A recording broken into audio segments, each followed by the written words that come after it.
Well, we had a deep conversation about the issue of defence and tackling, but I'd just like to pose a more broad question, I suppose.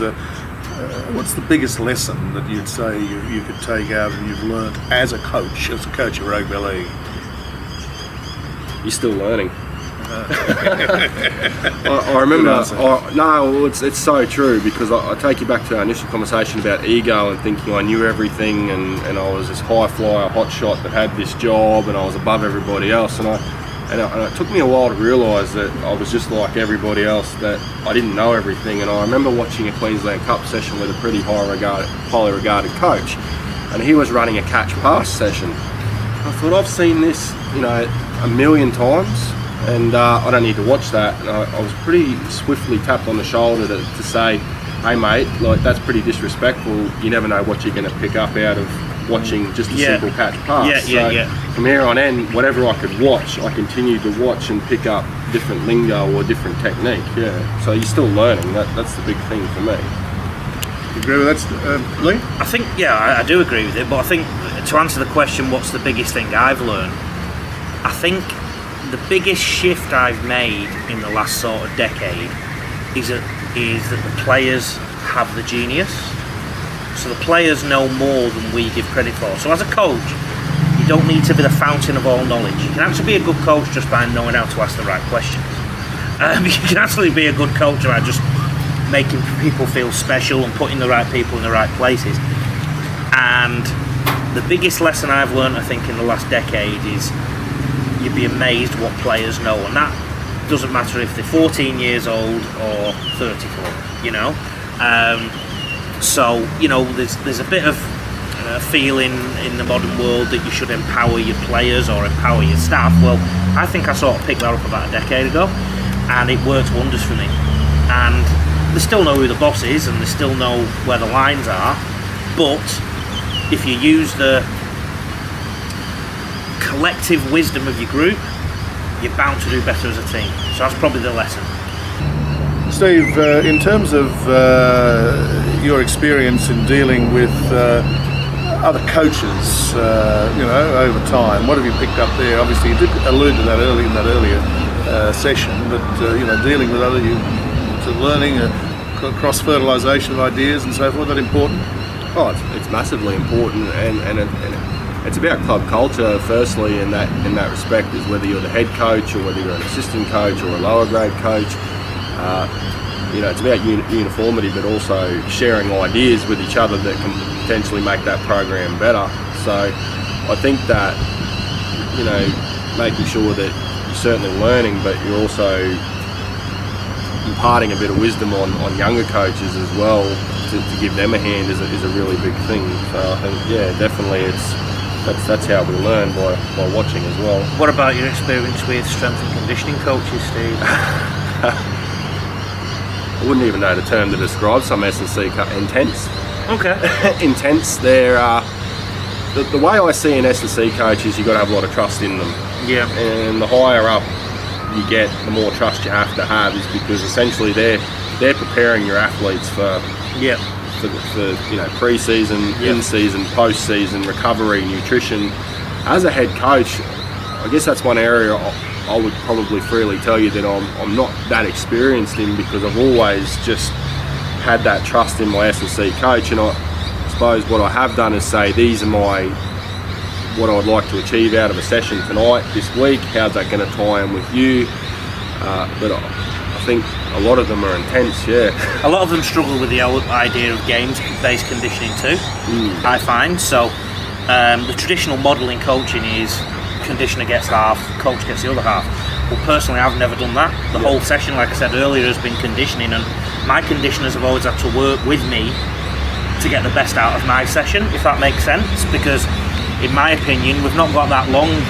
If you've got 2 or 3 sessions a week, you've not got enough time to commit your players to a conditioner for half that time. You've got to develop skills, you've got to develop a team, you've got to develop combinations, you've got to develop team spirit, team psychology. So a lot of the conditioners I've worked with, some of them won't go near that because they don't get enough control. Others, it's a tough conversation at the start because it's a bit of an ego thing, but there's some who really adapt to it and really do quite well. But if we're looking at the traditional model, I mean, there's nothing worse, I think, than the conditioner who thinks he is the coach of the side. And I think we've seen plenty of that over time too. And I think that's part of the culture of whether our game is a strength and conditioning game, a science game, or whether it's a football game. I think it's a football game. I think you think it's a football game.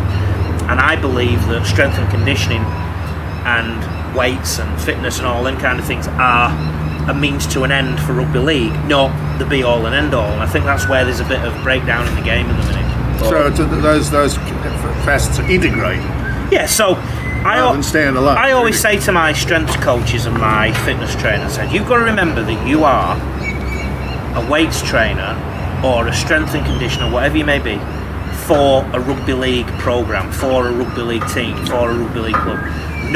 You are not the end result yourself. So, and I think one of the big problems in the game, and again it's so topical at the minute because Buzz Rothfield has just done a column about the injury rate in rugby league, and we've done it on rugbyleaguecoach.com.au as well. Players are breaking down everywhere. At the time of talking, there's about 60 odd NRL players broken down, and I think it's because too many conditioners just get too much of a say in what goes on. It's a game of football, and that's the means to the end. That is the end result. It's not a strength and conditioning parade where we happen to have a pigskin in the middle of it. It's, and I think that's the problem, and I think that's contributed to some of the experiences you might have had with conditioners too. Because are there athletes and are there footballers? Yeah, well, I know enough footballers who aren't athletes, yeah. and I know a lot of athletes who aren't footballers. And one of the big changes that's happened in rugby league recruitment is that what used to happen 30, 40 years ago was they go, oh, he's good at football, we'll get him fit and strong, to, oh, he's a good athlete, we'll get him skilled. Yeah. That's a massive change. And I think we've seen the shift in that, and me particularly at my previous club the last couple of seasons, about how our conditioner now does work, integrating that game-specific stuff into their conditioning sessions, and they're short and sharp, over no breaks, just 7 minutes or 5 minutes at top speed, and different sorts of conditioning sessions like that. Graeme, you've been on the earth since Jesus was in sandals. Have you heard of pectoral tears until the last 10 years? Have you heard of pectoral tears in your early life? No. And that's all because of strength and conditioning.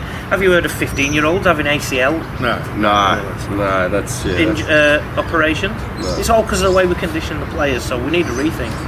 Yes, it's quite perverse, really, isn't it? That really the idea of the conditioning and the weight training and all the rest of it, if it's not done correctly and integrated correctly, it can lead to the very problems. It's a means to an end. It's the very problems that you're trying to avoid in play. You spoke about the 60s, 70s, 80s before. Yeah. What were those guys doing? They were just turning up to training after work every day, playing on the weekend, and then going back and doing it again. So that's right. For about $40 a match too in the case of the 60s. And what was in your opinion, what was the football like in the 60s compared to now? What are the big differences? Well, I mean, you mentioned the issue was... It's all exciting now. You've got a three... I hope there's enough battery in the camera. Well, it started when you're talking about the distance between the ruck. You had, in those days, in the 60s, it was 3 yards. Firstly, it was 3. Yeah. Then it went to 5. Of course, the 4-tackle rule, the 6-tackle rule. My beloved Balmain Tigers won the 69 grand final under the 4-tackle rule. I was at the match too. The SCG. Most of them would be ghosts by now, but I'm still here. I wasn't even a twinkle in my daddy's eye, and neither was Steve. But yes,